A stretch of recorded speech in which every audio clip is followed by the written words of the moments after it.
Examen del estado mental 1. Aspectos conductuales. ¿Qué es el examen del estado mental? El examen del estado mental es simplemente la evaluación del funcionamiento mental actual del paciente.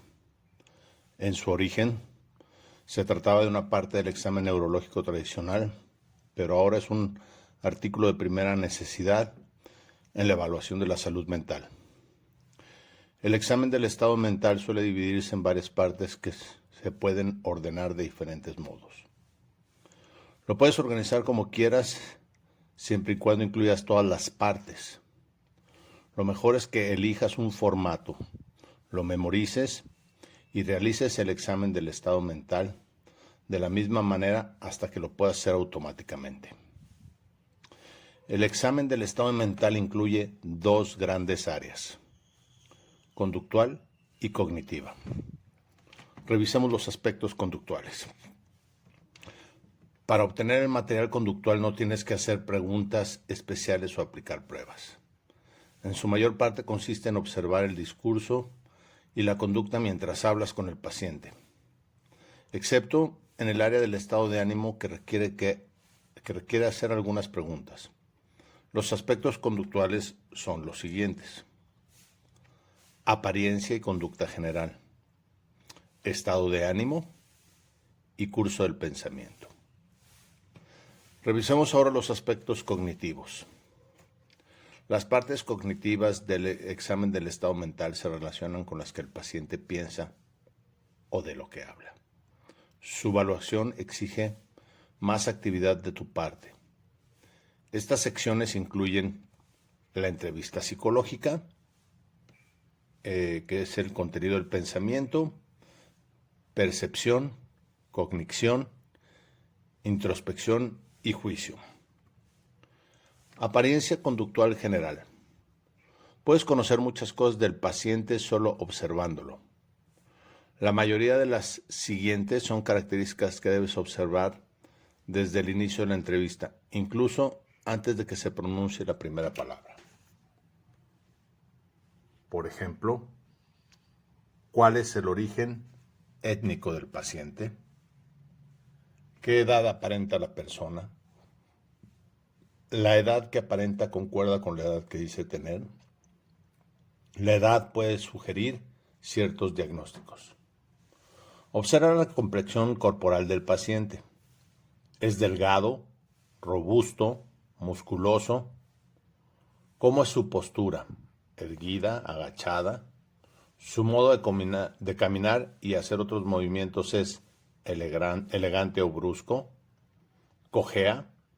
¿Hay características inusuales como cicatrices, tatuajes o falta de extremidades? Cuando estreches la mano del paciente al presentarte, observa si tiene las manos secas o húmedas. ¿Te saluda con firmeza y cordialidad o lo hace con brusquedad o timidez? Una malnutrición puede no estar relacionada con un trastorno mental, pero puede indicar una enfermedad física crónica, debilitante, depresión, abuso o sustancias o indigencia. Ahora revisemos el estado mental. El estado de alerta del paciente puede graduarse como un continuo. El estado de alerta total o normal implica conciencia del ambiente y la capacidad para responder con rapidez a diversos estímulos sensoriales. La somnolencia y la conciencia nublada hacen referencia de manera imprecisa a alguien que está despierto, pero no está totalmente vigilante. El coma es una condición en la que el paciente no puede activarse en absoluto, incluso con estímulos como un dolor profundo u olores nocivos. Ahora revisemos la ropa e higiene. ¿La ropa del paciente está limpia y cuidada o está sucia y rota? ¿Es casual o formal? ¿Está a la moda o anticuada? ¿Es apropiada para el clima y las circunstancias de su sesión? ¿Cómo es el peinado? ¿Tiene bigote o barba? ¿Qué hay de la higiene personal? Si el paciente está desaliñado o huele mal, puede tratarse de una enfermedad grave como esquizofrenia o un trastorno por abuso de sustancias. Ahora revisemos la actividad motriz. Trata de evaluar la actitud corporal predominante. ¿Es evidentemente relajada o el paciente se siente tenso a la orilla de la silla? Observa la cantidad de la actividad motriz mientras hablas. El paciente se queda quieto, parece quedarse inmóvil o por movimientos. Inmóvil por momentos. Expresión facial. Ahora revisemos cómo es su expresión facial. Hay algunos tics de los ojos, boca u otras partes del cuerpo. El paciente sonríe y por lo general muestra movilidad normal de las expresiones faciales. Un paciente psicótico puede mirarte fijamente. En la depresión, la mirada puede parecer estar clavada en el suelo mientras conversas con él. Revisemos ahora la voz. Mientras conversas, pon atención al volumen, el tono y la claridad de la voz del paciente. ¿Tiene un ritmo normal? A esto se le llama la prosodia, o es monótona y aburrida. Con base en su uso de la gramática, ¿podrías decir algo sobre su educación o sus antecedentes familiares? Revisa el acento. Este te puede decir si es del país o en qué región creció el paciente. Ahora vamos a revisar la actitud hacia el entrevistador. Hay varios continuos en los que podrías ubicar la relación evidente entre el paciente y tú. Uno de estos puntos es colaborador obstruccionista. Otro es cordial hostil. Otro es abierto reservado. O por último, participativo apático. En el lugar en que se ubique el paciente en cada uno de estos factores, ayudará a determinar la cantidad de información que puedes esperar obtener durante la entrevista, así como la fortaleza del rapport. Además, observa cualquier evidencia de que el paciente se comporte de una manera seductora o evasiva. Revisemos el estado de ánimo. Los términos estado de ánimo y afecto tienen varias definiciones. En la actualidad, algunos clínicos los utilizan como sinónimos. Yo usaré el estado de ánimo para referirme a la manera en que una persona afirma sentirse, y afecto al modo en el que la persona parece sentirse. Por lo tanto, el término afecto significa no solo un estado de ánimo declarado, sino la expresión facial, la postura, el contacto visual o su falta de contacto visual y el llanto. El estado de ánimo o afecto se describe en varias dimensiones, las cuales son 1. Tipo. 2. La habilidad. 3. Apropiado o inapropiado. Y para algunos observadores, intensidad. Revisemos qué es el tipo. ¿Cuál es el tipo de estado de ánimo del paciente? Esto significa simplemente la cualidad básica del estado de ánimo. Aquí se presentan algunas emociones básicas de docenas de expertos. Enojo, ansiedad, desprecio, indignación, temor, culpa, alegría, amor, tristeza, vergüenza y sorpresa. Uno de esos estados de ánimo puede ser predominante. El estado de ánimo del paciente puede ser evidente a partir de que lo observas. Si no es así, pregunta, ¿cómo te sientes ahora? ¿Cuál es su estado de ánimo en este momento? También puedes inferir muchas cosas a partir del lenguaje corporal del paciente. He aquí algunos indicios no verbales de sus sentimientos. Por ejemplo, el enojo. Con el enojo tiene la quijada apretada, los puños cerrados, rubor en la cara o cuello, sus dedos tamborileando, venas del cuello dilatadas, mirada fija. Algunos aspectos de la ansiedad que también puedes ver son los pies bailoteando, torcer los dedos, despreocupación afectada, como limpiarse los dientes con un palillo. Si tiene tristeza, tendrá los ojos húmedos, los hombros caídos o los movimientos son lentos. Si está demostrando vergüenza, entonces veremos que tiene poco escaso visual, tiene rubor o encogimiento de hombros. Algunos pacientes tienen dificultad para escribir o incluso reconocer cómo se sienten. Otros parecen no poder hacerlo en lo absoluto. Mencionaré otra vez el término alexitimia. A veces se usa para describir la incapacidad para reconocer o describir los sentimientos propios. Vamos a revisar ahora el concepto labilidad. Cuando las personas normales a veces muestran 2 o más estados de ánimo en un lapso breve de tiempo, algunos pacientes con trastornos de personalidad pueden mostrar oscilaciones radicales del estado de ánimo, del éxtasis al llanto, todo en cuestión de minutos. En los trastornos cognitivos, los cambios rápidos del estado de ánimo pueden ser tan graves que merecen llamarse incontinencia afectiva. El cuadro opuesto ocurre cuando el paciente muestra una variación reducida del estado de ánimo. Esta falta de respuesta a los estímulos ambientales se denomina aplanamiento emocional.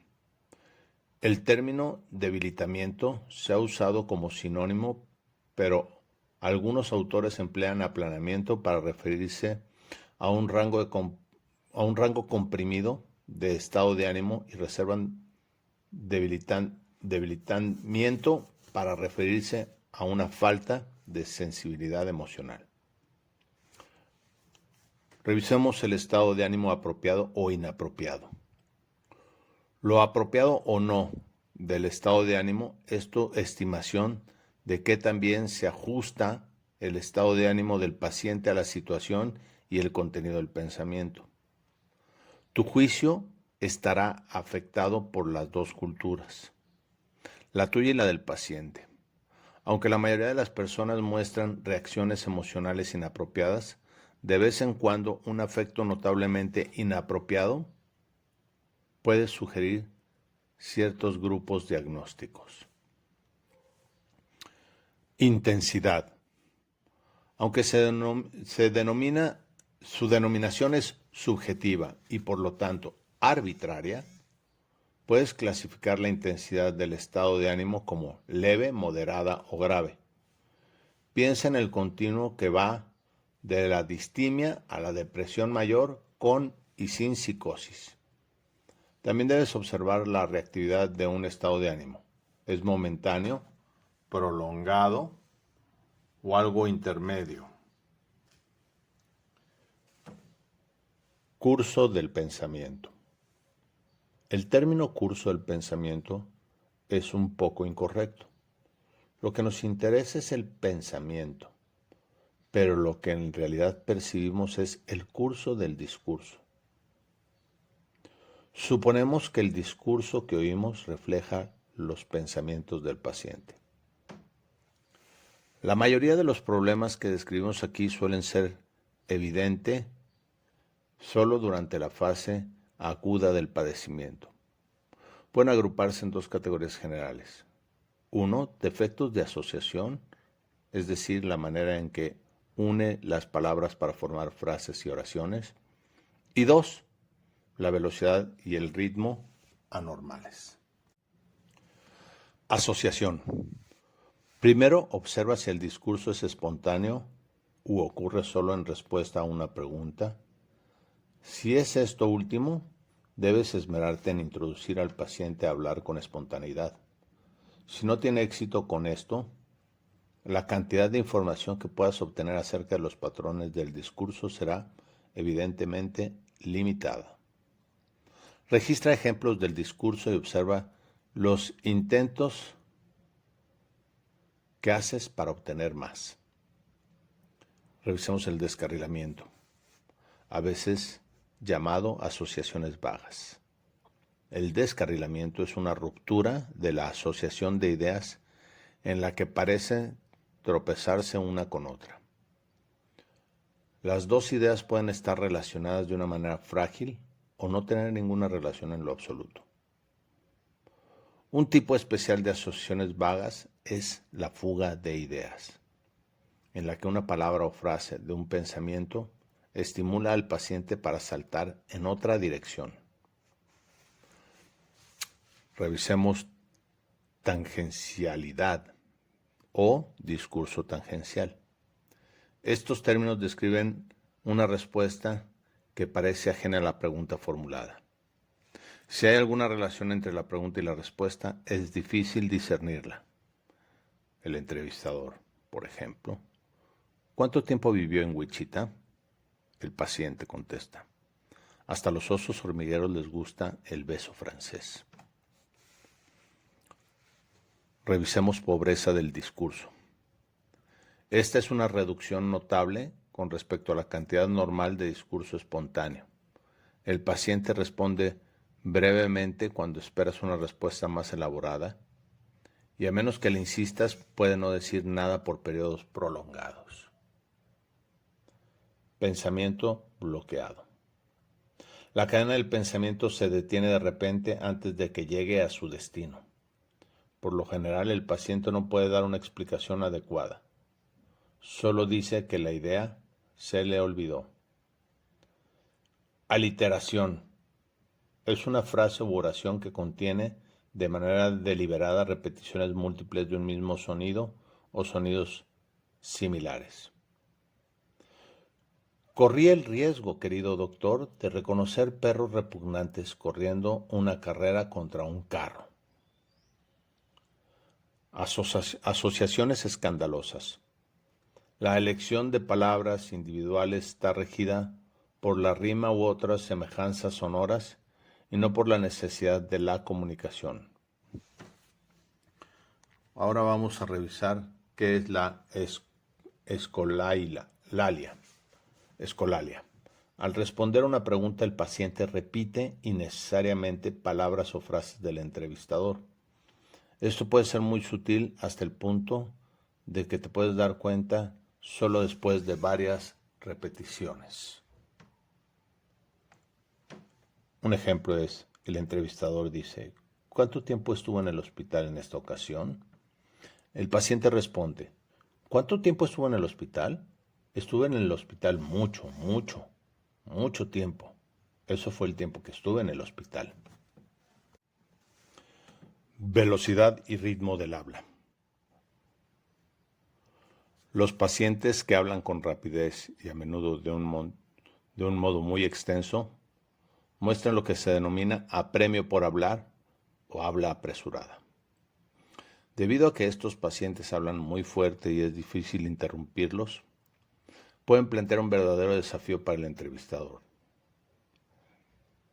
El apremio por hablar con frecuencia se asocia con una latencia reducida de la respuesta, en la que el periodo de tiempo entre la pregunta y la respuesta del paciente está notablemente reducido. A veces la respuesta parece llegar antes de que termine de formular la pregunta. El apremio por hablar y la latencia reducida de las respuestas suelen encontrarse en pacientes con manía, quienes pueden decirte que sus palabras no pueden seguir el ritmo de sus pensamientos. Por otro lado, un paciente con latencia aumentada de la respuesta toma más tiempo de lo normal para responder a hacer pausas más largas entre las oraciones. Cuando el ritmo de las sílabas se desvía de lo normal, puede haber un trastorno del habla. El tartamudeo es uno de ellos.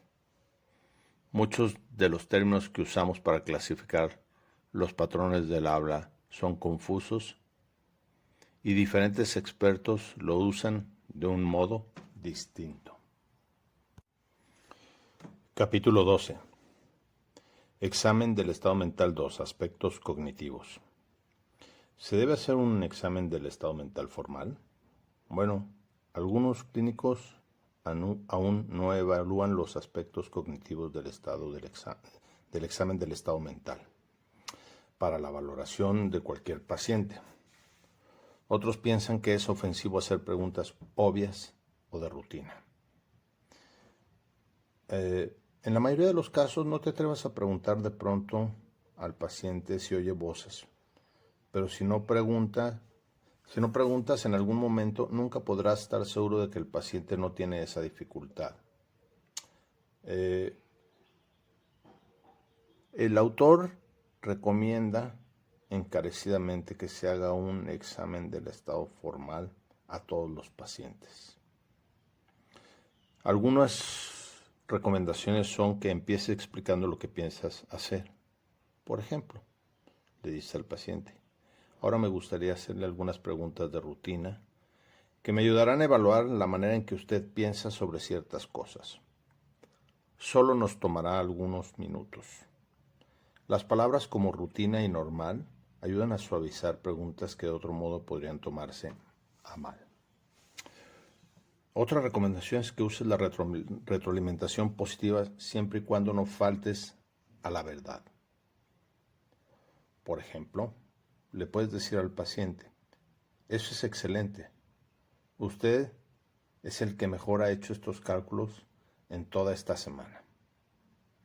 Responde de manera atenta a cualquier angustia que estas preguntas pueden causar. En cualquier caso, es buena idea cumplir con esta parte de la evaluación en la primera entrevista. Si pospones esas preguntas hasta que el tratamiento esté en marcha, aumentará la probabilidad de que se avergüence tú y el paciente. Cualquiera que observa a un profesional experimentado haciendo la parte formal del examen del estado mental puede notar que no hace todas las preguntas a todos los pacientes. Mientras aprendes, te recomiendo que sigas todo el procedimiento en cada ocasión sin hacer excepciones.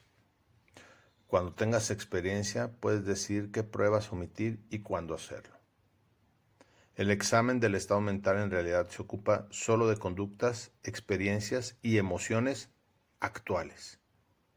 Sin embargo, a menudo es pertinente abordar datos históricos relacionados al mismo tiempo. Por ello, muchas de las preguntas de exploración empiezan con ¿alguna vez? Revisemos ahora el contenido del pensamiento. Cualquier cosa en que el hablante se centre en un momento determinado constituye el contenido del pensamiento. Durante la historia del padecimiento actual, este suele relacionarse con los problemas que hacen que el paciente busque tratamiento. Siempre que investigues anormalidades del pensamiento, pregunta con la suficiente cordialidad. No hagas juicios instantáneos y trata de no mostrar sorpresa ante las respuestas que oyes. A continuación vamos a revisar una serie de contenidos del pensamiento y sus definiciones. Delirio. Un delirio es una creencia fija y falsa que la cultura y la educación del paciente no pueden explicar.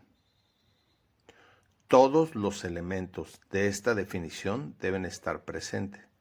Es decir, tiene que estar presente la creencia fija y falsa, pero también la parte cultural y educacional. Un ejemplo de ello, de un delirio, puede ser: me enviaron a proteger al presidente. A los 73 años de edad, este paciente tenía un alcoholismo crónico y no había trabajado en años. Otro ejemplo puede ser: mi esposo va en secreto a tener relaciones sexuales con la mujer del otro lado de la calle. Se comunican haciendo señas con las persianas venecianas. Con un suspiro, su esposo comentó que él es importante desde su operación de próstata. Otro ejemplo es: mis iniciales son JC. Esto significa que yo soy Jesucristo. 6 hermanos y hermanas testificaron que había estado enfermo por años. Cuando se les pone en duda su delirio, en términos similares, algunos pacientes están de acuerdo que es posible otra explicación. En este caso, no los diagnosticarás como delirantes. Ejemplo: solo parecía que había alguna clase de plan. O, después de todo, quizá fue imaginario. He estado mal de los nervios últimamente. Se considera delirio solo cuando el paciente sostiene una explicación evidentemente falsa, a pesar de que la evidencia indica lo contrario, debido a que también se debe cumplir con el criterio cultural y educativo. Un nativo perteneciente a una comunidad indígena de Estados Unidos no puede considerar delirante por creer en las brujas. Los pacientes con frecuencia se dan cuenta de que otras personas piensan que sus ideas delirantes son extrañas o raras, así que hacen lo posible por ocultar estos delirios. Si desafías los delirios, podrías disgustar al paciente. Si los aceptas, te arriesgas a confirmar ideas falsas en la mente del paciente. Es más seguro no mostrar credulidad ni incredulidad, ni emitir opinión alguna al respecto. Una vez que detectes un delirio, averigua todo lo que puedas acerca de él. Algunas preguntas que podrían ayudarte son: ¿por cuánto tiempo se ha sentido así? ¿Qué medidas ha tomado al respecto? ¿Qué otras medidas planea tomar? ¿Cómo se siente en relación con esa o esas creencias? ¿Por qué cree que eso esté sucediendo? Por último, ¿el delirio es congruente con el estado de ánimo? En otras palabras, ¿el contenido del delirio es acorde con el estado de ánimo del paciente? La presencia de delirios congruentes con el estado de ánimo debe hacer sospechar que se trata de un trastorno del estado de ánimo, mientras que los delirios incongruentes con el estado de ánimo son más típicos de la esquizofrenia. Existen diferentes tipos de delirio. Por ejemplo, el delirio a la muerte. Estos síntomas son raros, son casos extremos de delirio de enfermedad. El delirio de grandeza, que es la creencia falsa de que el paciente es alguien de posición elevada. El delirio de culpa, cuando el paciente cree que ha cometido un grave error o pecado, por lo que puede declarar que merece un castigo. La mala salud o cambio corporal, cuando los pacientes creen que tienen una terrible enfermedad y que su interior está podrido. El delirio de los celos, el cónyuge o la pareja del paciente ha sido infiel. Los celos delirantes suelen encontrarse en la paranoia alcohólica, pero también se observa en la esquizofrenia y el trastorno delirante. La identificación errónea. El paciente cree que alguien, por lo general un familiar cercano, ha sido reemplazado por su doble exacto. Pasividad o influencia. Estos pacientes creen que son controlados de manera poco común por influencias exteriores. El delirio de persecución. Creen que son amenazados o ridiculizados. El delirio de pobreza, a pesar de que la evidencia sugiere lo contrario, que tiene dinero en el banco, etc. Estos pacientes creen que la destitución los forzará a vender la casa y a subastar sus propiedades. El delirio de autorreferencia. La gente espía a los pacientes, los difama o trabaja en contra de ellos, de alguna manera. Estos pacientes observan que la gente murmura acerca de ellos. El delirio de transmisión del pensamiento. El pensamiento del paciente parece transmitir a nivel local o a lo largo de todo el continente. La transmisión del pensamiento se encuentra en la esquizofrenia. Control del pensamiento. Los pensamientos, sentimientos o ideas se colocan en la mente del paciente o se sacan de ella, íntimamente relacionados con los sentimientos de pasividad. Estos delirios tienen una importancia similar. Alucinaciones. Estos son percepciones sensoriales falsas que ocurren en la ausencia de un estímulo sensorial relacionado. Por lo común, las alucinaciones se experimentan como si estuvieran ocurriendo en el espacio real, es decir, no imaginado. Las alucinaciones auditivas son las más comunes. También existen las alucinaciones visuales. Pueden tener distintos grados, puntos de luz, imágenes borrosas, personas formadas, escenas o cuadros. Las alucinaciones visuales son en particular características de la psicosis que ocurren con el uso de las sustancias o en padecimientos médicos generales. También existen las alucinaciones tácticas, olfativas y gustativas, las cuales son comunes en los pacientes de salud mental. Ahora revisemos síntomas de ansiedad. La ansiedad es un miedo que no está dirigido ni es causado por nada específico, que el paciente puede identificar. Suele estar acompañada de varias sensaciones corporales desagradables. Un ataque de pánico.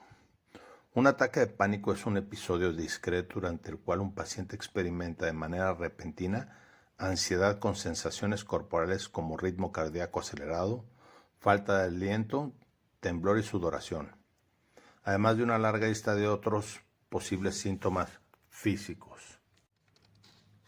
Fobia.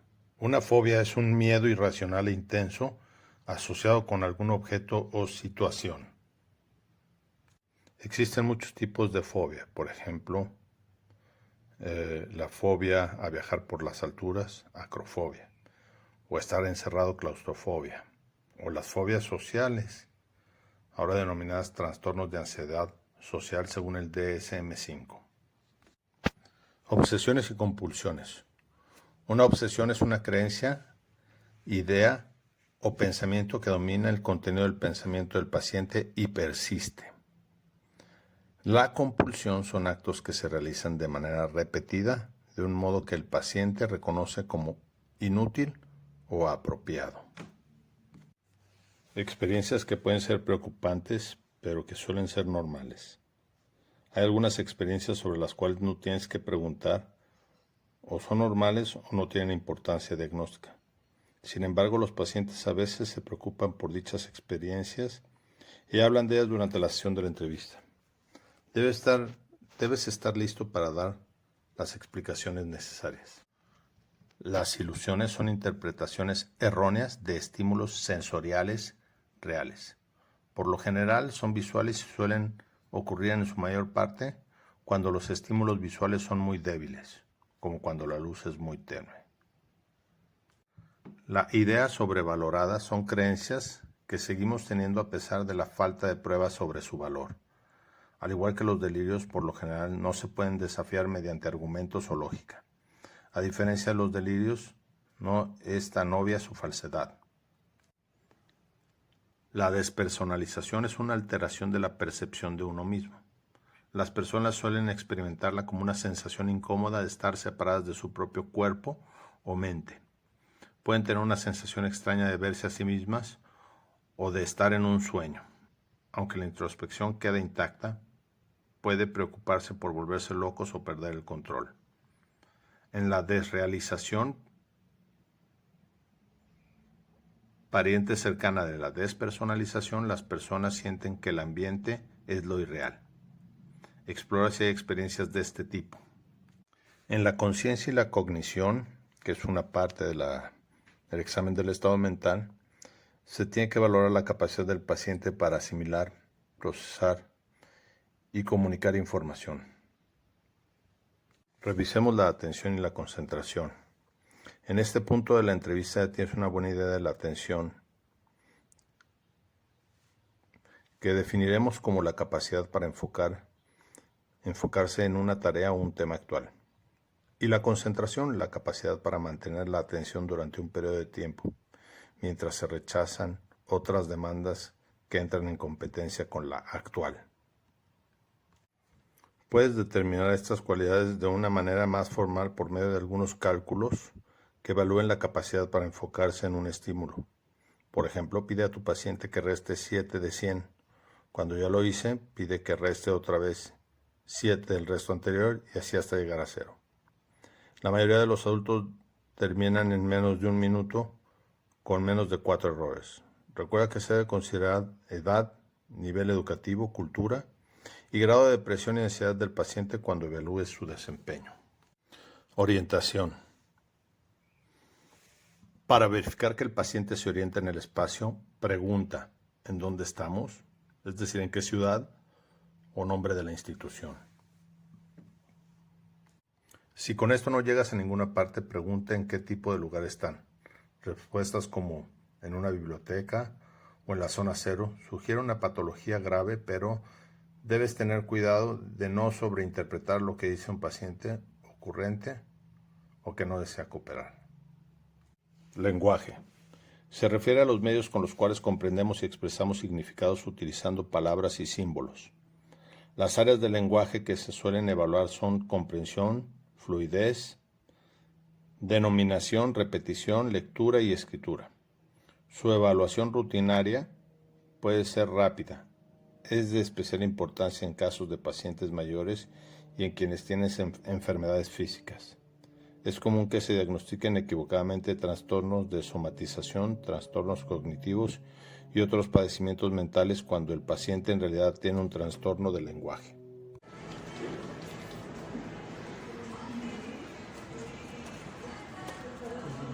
No traes los cintos para cliquear. Las pinzas para cliquear, para hacer los conectores de... ¿Qué onda, Isaac? Bien, ¿y tú? A ver, sí, dime. No se encuentran, no sé si se las perdí.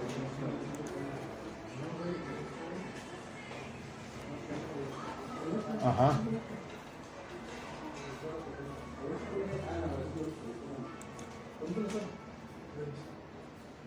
Pues...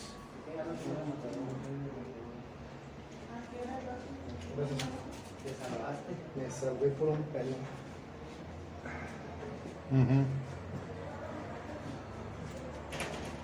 A ver. Ajá. Ajá.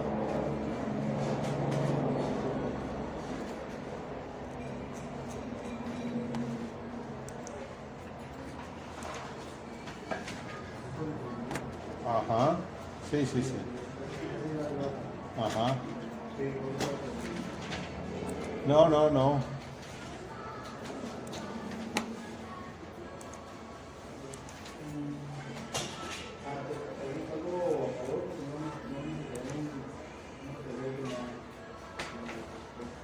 Ajá. Ok. Espérame tantito, no me cuelgues. Oye, me está diciendo Isaac que las de 2 megapíxeles están muy chiquitas para afuera. Las que él nos está poniendo son de 4 megapíxeles. Que valen madre, cabrón, esas. Entonces vamos por todas de 4. Está bien. Porque así la deja, después le pedimos que actualicen a los demás. Sí. Está bien, Isaac. Déjalas todas de 4 como las tenías, nada más. ¿Sale? Ok. Pero que te actualice el precio. Ajá. Sí. Ahí tú déjame hacer tu precio.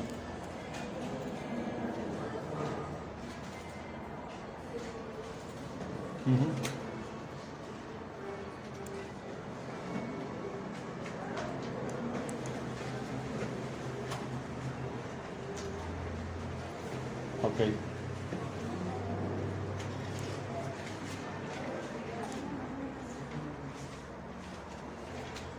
Va. Ok. Gracias. Sale. Bye.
Todo, ya sabes, tú estás igual.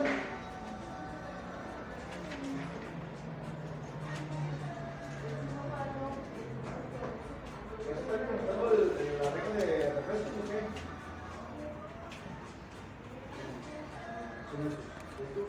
Son pagos de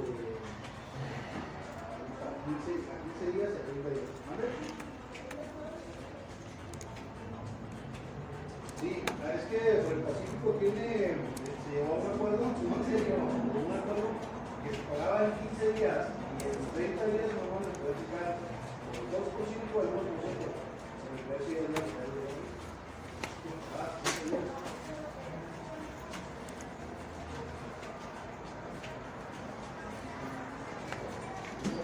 ¿Vamos a lo dejo? ¿Le dejo la cartera? Ah, está bien.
ver, déjame, ya perdí cuál era.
¿Por qué? ¿Qué hiciste?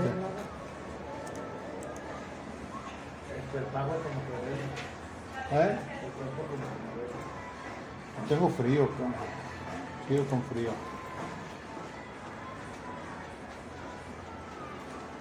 ¿En qué puerto lo conecto directo al corte? Sí.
¿Se fue Hernando? Sí.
¿Qué? Estoy pidiendo que manden información de almacén a Metrocardio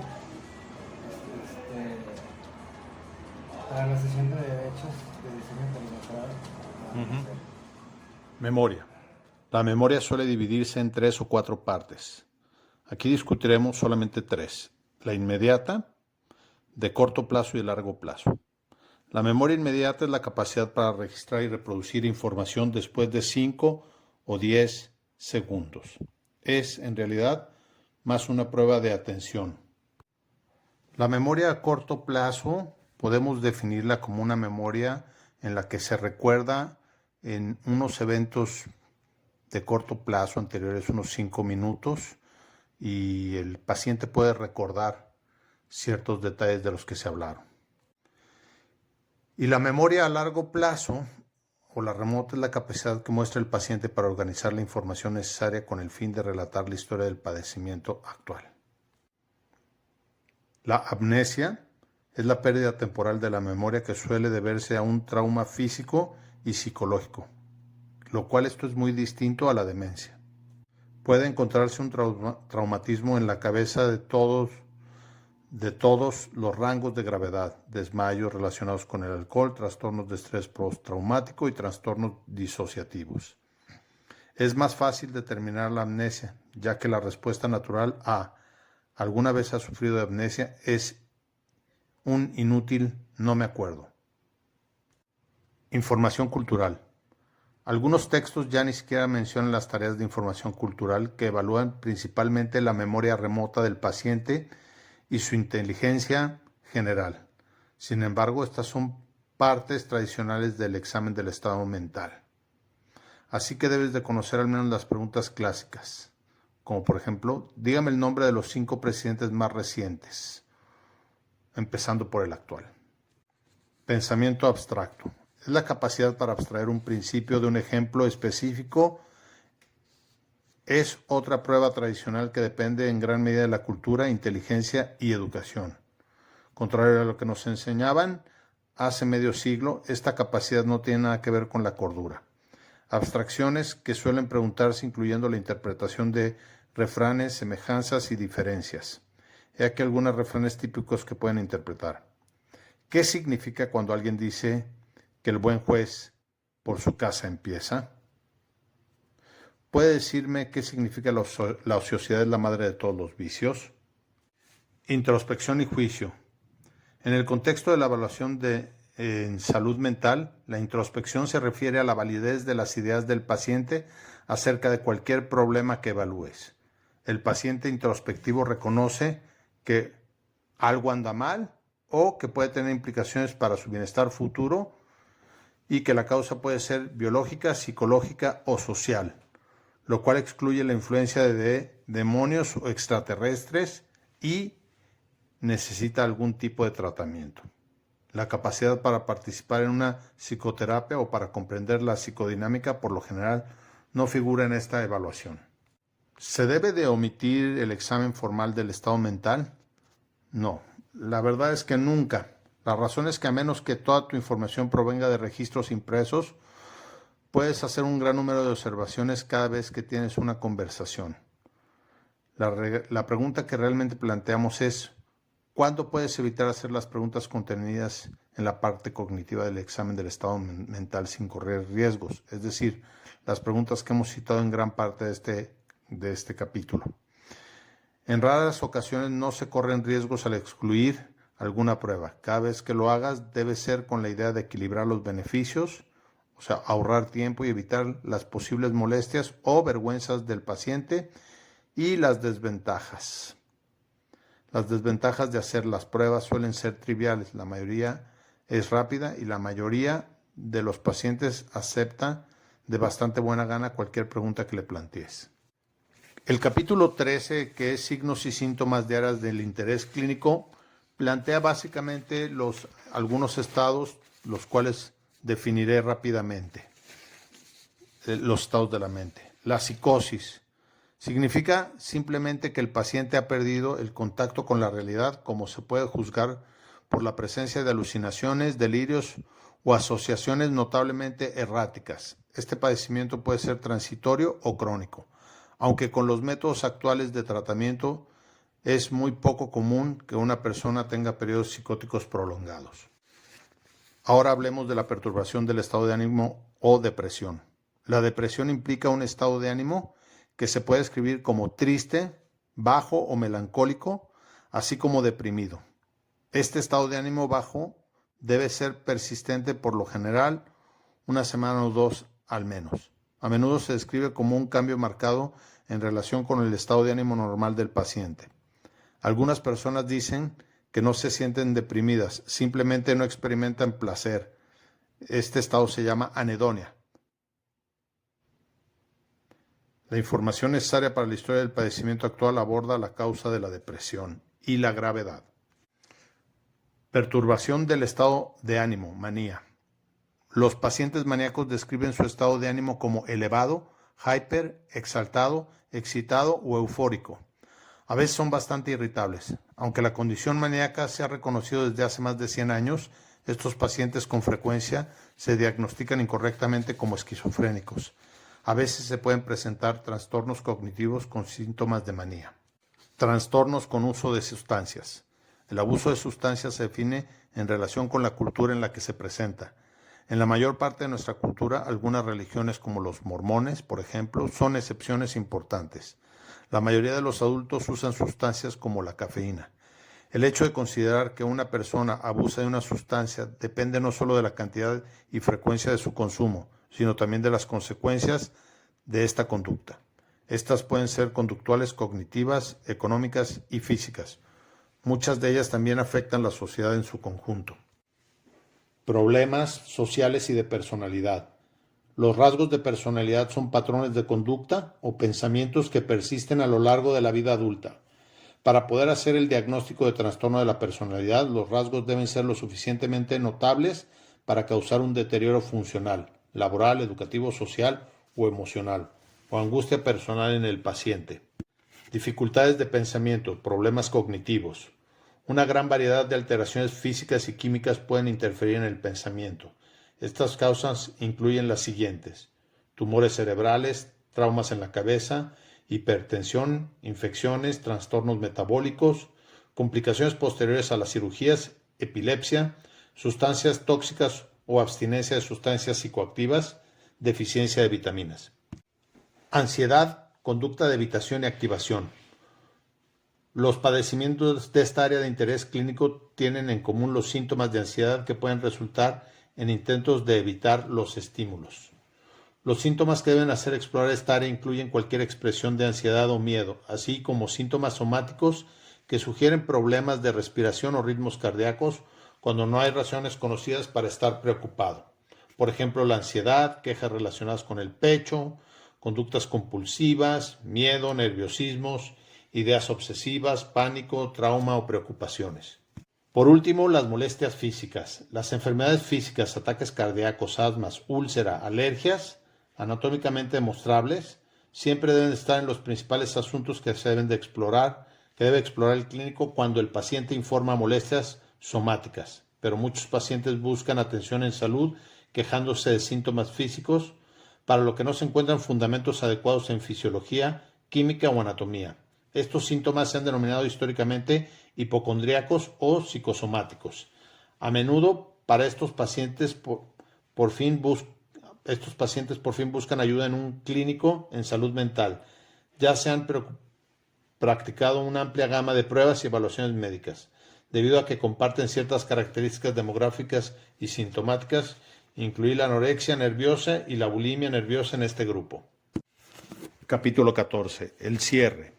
Cerrar una entrevista inicial es una forma menor de arte que requiere cierto cuidado. Un buen cierre no se limita a resumir la entrevista, sino que también prepara al paciente y a ti mismo como clínico para las sesiones que quedan por delante. El paciente que ha invertido su esperanza y confianza en el tiempo que ha pasado contigo espera con mucha razón alguna información que pueda llevarse de ese encuentro. El contenido de este mensaje depende en parte de la naturaleza de tu relación con él. Si eres un clínico que ejerce la profesión responsable de la atención del paciente, probablemente seguirás estos pasos. 1. Resumir tus hallazgos. 2. Con la colaboración del paciente, desarrollas un plan para el manejo futuro del caso. Y 3, establece la hora y fecha para las siguientes citas, cuando estés justificado. También debes incluir un mensaje de esperanza para el futuro. El capítulo 15, que es entrevista a informantes, básicamente trata de buscar en personas o grupos de personas cercanos a el paciente información acerca del mismo paciente, ¿no? Si se requiere enriquecer la información, buscas a estas terceras personas. Para poder seleccionar a estos informantes, primero tienes que obtener el permiso del paciente. Tienes que hablar con amigos o familiares, pero debes de pedirle permiso al paciente. La mayoría da un consejo de una buena gana. Los pocos que pueden poner reparos pueden temer que reveles algo que trata de mantener en secreto. A menudo puedes calmar estos temores señalando que tu principal trabajo es buscar información, no propagarla, y que para ayudarlo lo mejor posible necesitas un punto de vista de otra persona. ¿Qué tipos de informantes puedes tener? La pareja, el cónyuge, algún familiar que haya tenido algún padecimiento similar al del paciente. Las personas más cercanas a ellos son normalmente los que te van a proporcionar más información. ¿Qué debes de preguntar? Pues debes empezar explicando brevemente el propósito de la entrevista. Los familiares aceptan de buena gana el hecho de que necesitas verificar la historia o darles información, pero puedes preocuparles la idea de que como clínicos tengan otra agenda, como culparlos o pedirles que asuman una mayor responsabilidad del paciente.